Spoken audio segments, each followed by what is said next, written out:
نبی صلی اللہ علیہ وآلہ وسلم نے فرمایا کہ من صلی للہ اربعین یوما، من صلی للہ اربعین یوما فی جماعت یدرک التکبیرۃ الاولی کتب لہ براءتان، ایسا شخص جو اللہ تعالی کے لیے 40 دن تک تکبیر اولیٰ کے ساتھ نماز ادا کرتا ہے، اللہ تعالیٰ 2 چیزوں سے اس کو بری کر دیتا ہے، 2 چیزوں سے 40 دن تک۔ بات ذہن نشین کر لیں، جو بندہ 40 دن تک اپنی نماز تکبیر اولیٰ کے ساتھ پڑھتا ہے، کوئی ایک نماز بھی تکبیر اولیٰ سے مس نہیں کرتا، اللہ تعالیٰ اس کے لیے اس کو 2 چیزوں سے بری کر دیتا ہے۔ نبی علیہ السلام نے فرمایا پہلی برات براءۃ من النار، اللہ جہنم سے، آگ سے اس کو بری کر دیتا ہے۔ پہلی برات یہ ہے، اللہ اس کو جہنم سے بری کر دیتا ہے۔ اور دوسری جو برات ہے وبراءۃ من النفاق، اللہ تعالیٰ ایسے شخص کو منافقت سے بری کر دیتا ہے، یعنی وہ جہنم کی آگ سے آزاد ہو گیا اور منافقت سے بھی آزاد ہو گیا۔ اس سے ایک بات یہ بھی سمجھ میں آتی ہے، ہم تو یہ سمجھتے تھے کہ جہنم بہت بری چیز ہے، جہنم بہت بری چیز ہے، یہاں پہ تو یہ بھی پتہ چل رہا ہے کہ منافقت یہ بھی بہت بری چیز ہے،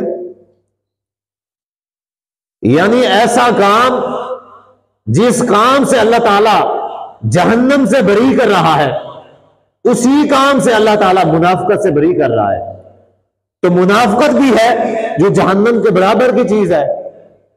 اسے یہی پتا چلتا ہے نا کہ جو منافقت ہے یہ بھی جہنم کے برابر کی چیز ہے۔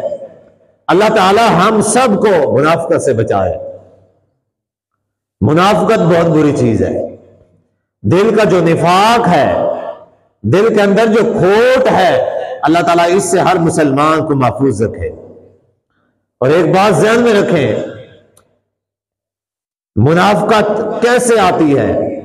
آج کل منافقت کی جو سب سے عام اور بڑی نشانی پائی جاتی ہے، نبی علیہ السلام نے فرمایا الغنا ينبت النفاق، یہ گانے جو ہیں، گانے، آلات موسیقی، نبی علیہ السلام نے فرمایا کہ یہ دل کے اندر منافقت کو اگاتا ہے، جیسے بیج ڈالنے سے، کھاد ڈالنے سے، پانی لگانے سے فصل اگتی ہے، ایسے نبی علیہ السلام نے فرمایا جیسے کوئی بندہ فصل کو پانی دیتا ہے اور فصل اگتی ہے، پانی کے بغیر نہیں اگتی۔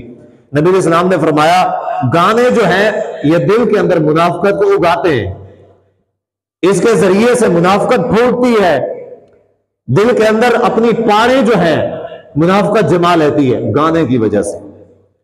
ہم معمولی سمجھتے ہیں، اور صرف گانا نہیں بلکہ یہ جو اور میوزک ہوتا ہے، عام طور پہ سوشل میڈیا کے اندر علماء کرام کی تقریروں کے اندر بھی میوزک لگایا ہوتا ہے، کوئی دین کی بات ہوتی ہے، بیک گراؤنڈ میوزک ہوتا ہے، کچھ تھوڑی بہت آواز میوزک کی اور عجیب سی اچھی سی آواز آ رہی ہوتی ہے، یہ کیا ہے؟ یہ میوزک ہے، یہ بھی حرام ہے۔ صرف گانا حرام نہیں ہے بلکہ مختلف قسم کی جو آوازیں ہوتی ہیں سریلی، یہ بھی میوزک کے زمرے کے اندر آتی ہیں اور یہ بھی حرام ہے۔